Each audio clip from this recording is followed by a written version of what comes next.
It's August 19th, 2024, and this is the Watson Weekly, your essential e-commerce digest. Today on our show, Salesforce acquires POS platform PredictSpring. Amazon announces new peak season fulfillment policies. Ace Hardware plots a new store strategy.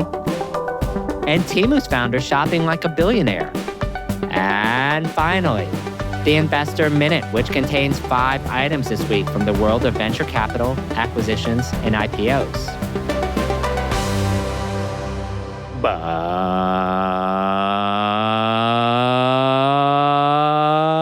first, in our shopping cart full of news, Salesforce acquires enterprise POS platform PredictSpring. Well, it happened. Congrats to Nitin Mangtani, CEO of PredictSpring, on the exit, but this tells you a little bit about the state of Salesforce. If you haven't heard of PredictSpring, they're a SaaS-based POS platform which has gotten traction in the mid-market and lower enterprise spaces. And I find a few things curious about this deal.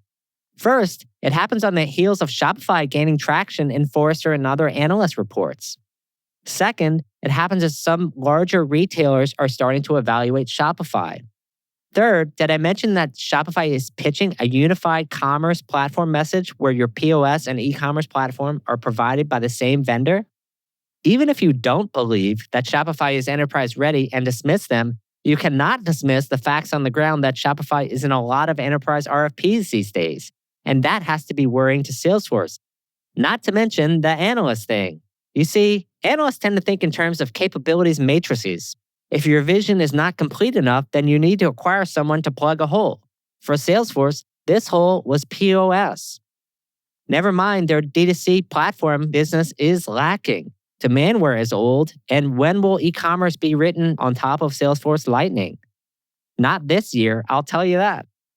And it's unmistakable to me that Shopify's messaging combined with recent analyst report worries caused this Salesforce move, which to me just solidifies the fact that Salesforce is the new Oracle. And with apologies to Nitin of PredictSpring, get ready for your engineers to leave over the next few years after you get sucked into the Salesforce Borg. And while this move might save you with the analysts, from a Salesforce point of view, it remains to be seen whether or not customers will see through this or view it as a positive. Usually there are benefits in the short term, but where the cracks start to appear is in the medium to long term, after key employee lockups start expiring, and we are definitely watching this move closely here. Our second story. Amazon announces new peak season fulfillment policies. Amazon's new fulfillment planning seems like a coin flip. Heads you lose, tails they win. Amazon, of course, has announced new peak season policies in the last month and updating its pricing in just the last couple of weeks. First, peak season fulfillment fees have been going up for the 3rd year in a row. Can I mention that in a year where they are doubling their free cash flow, this feels like a kick in the teeth. Thank you, sir. Can I have another? Amazon recommends sending items to FBA facilities in August and September with a deadline of October 19th. In September and October, Amazon will ensure those items are then in the proper facilities. November and December, obviously the focus is on processing orders. And if you wait until November and December to send your items to FBA, which it's 2024, guys, you shouldn't do that, your items may not be processed in time for Black Friday. Amazon seems to realize that its fulfillment storage Goldilocks fees they introduced for having too many items in FBA storage cannot apply during holiday. Those fees are waived starting in July this year. And that's the entire second half of the year. Given that, one might wonder about the future of these fees, period. Here are some thoughts and questions on these items from my point of view. Many people may not realize that peak is shortened this year. Cyber Monday 2023 last year was November 27th. This year, Thanksgiving falls on November 28th. Cyber Monday this year is December 2nd, and you're losing like 5 days of peak as a result. The cost of fulfillment and processing mistakes is higher this year as a result of a shortened peak because there is less time to adjust. This kind of asking sellers to move items to their facilities earlier is kind of a power move by Amazon to get their committed inventory, which effectively locks out other channels. If you aren't thinking about seller-fulfilled Prime, which allows you to fulfill from your own or a partner facility, Perhaps now is the time to start thinking about it in 2025. Holiday is always getting earlier and earlier and basically kicks off with Amazon's Prime Big Deal Days event in October. So you're going to need your items there anyway. However, they want you to start sending items for Black Friday in August. And they announced this policy in August. Stop. No, this is crazy. Will this affect Buy with Prime? Asking for a friend. And also, doesn't this mean that Amazon is preparing for a big third-party peak? How is this not positive news in some sense for Amazon? Wrapping up, the world seems to be flipping out on this change. And if you want to know the reason, I think more than any other reason, the issue is cash. That four-letter word that rhymes with inventory. And more inventory is more cash. So better guess correctly on your forecast, folks. The ideal in retail is more of a flow or agile model rather than a big bang model, which seems to be the case here and Amazon is encouraging.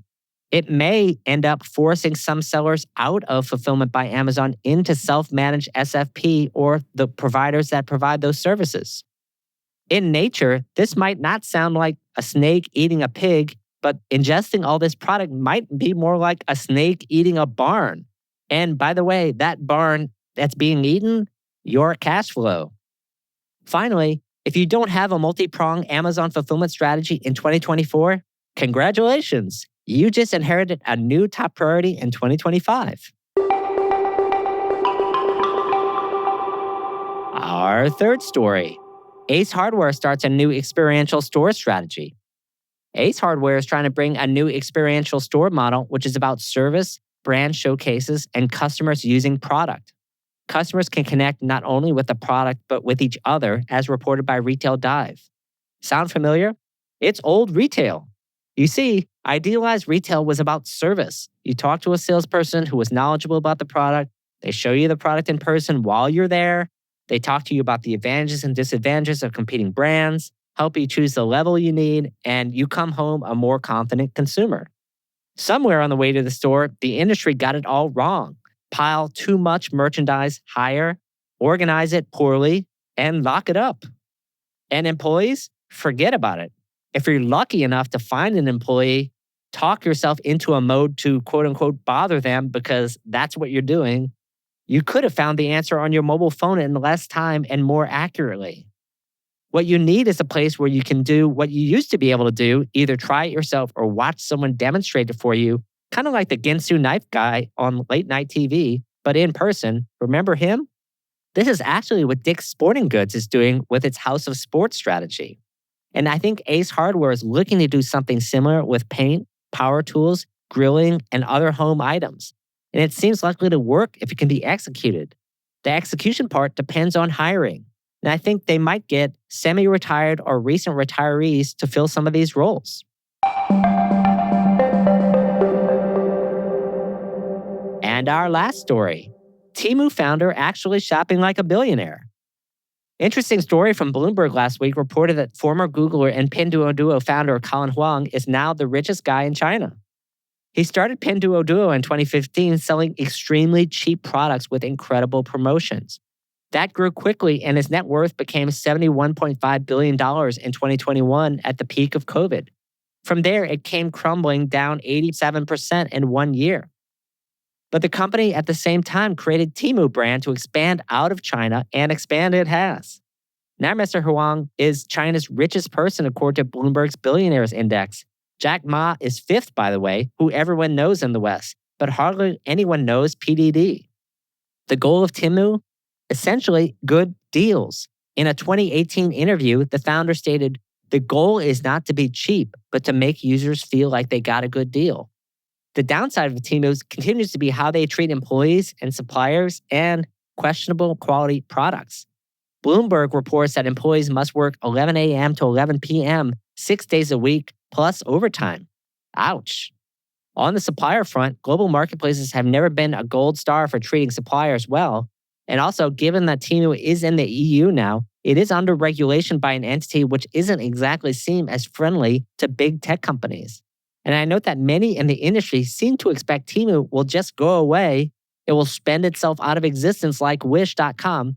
I do not share the same view. The difference? Wish raised about $1.6 billion. PDD, the parent company of Temu, has $33.3 billion in cash on hand. Obviously, WeWork proved you can spend just about any amount of money if you try real hard. But to think a deal-oriented site needs that much capital, even with advertising costs, is a stretch in my mind. Temu's market is white label goods, items you don't care what the name of the brand is. Incidentally, 77% of product searches on Amazon are unbranded. Not to say that much of Amazon is white label goods, but increasingly in an unaffordable America where child's care, healthcare, college, real estate are all going up, the value trend for consumers is not going away. Actually, consumers are cheap and getting cheaper. So if you think that a somewhat trusted Temu, well, you can dream, right? Isn't at least some threat to Amazon, I think you're kind of kidding yourself. And in a world where missing 5% of growth is a huge deal, that's all it would take for Amazon to lose share.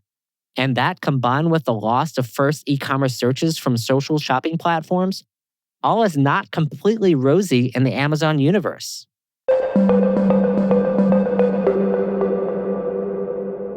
It's that time, friends, for our Investor Minute.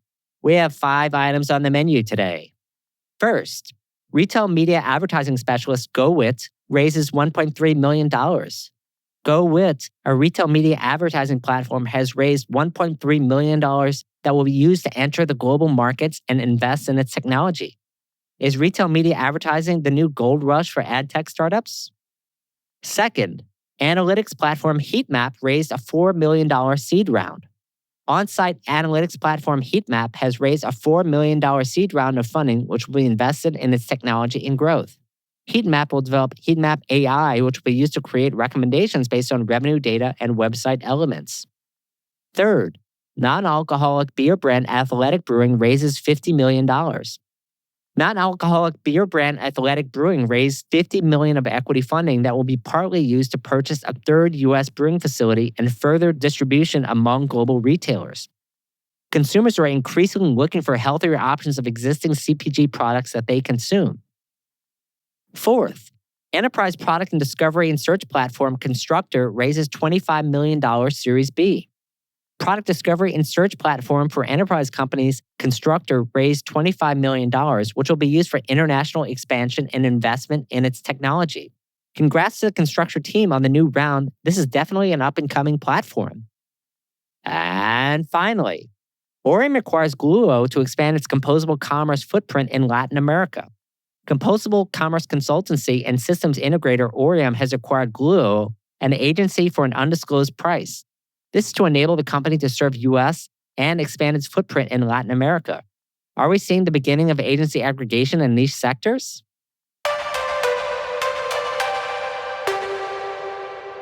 And today's final word of the week is North Star. It feels like with the world remaining uncertain, a lot of companies are realizing a simple fact.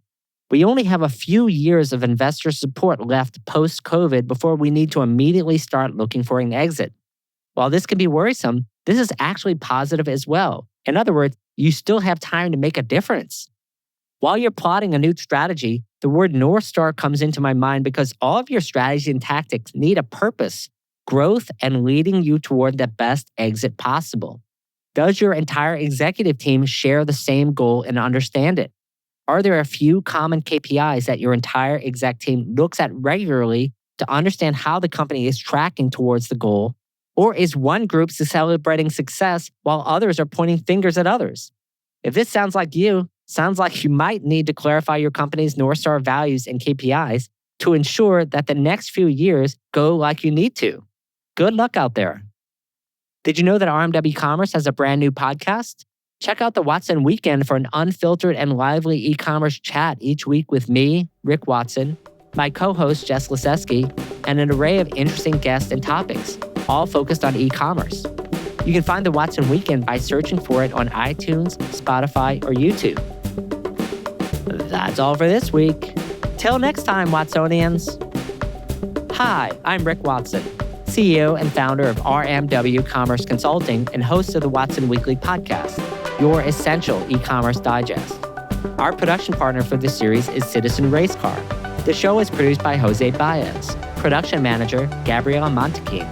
To hear new episodes of the show every Monday morning, subscribe now at rmwcommerce.com/WatsonWeekly and wherever you get your podcasts.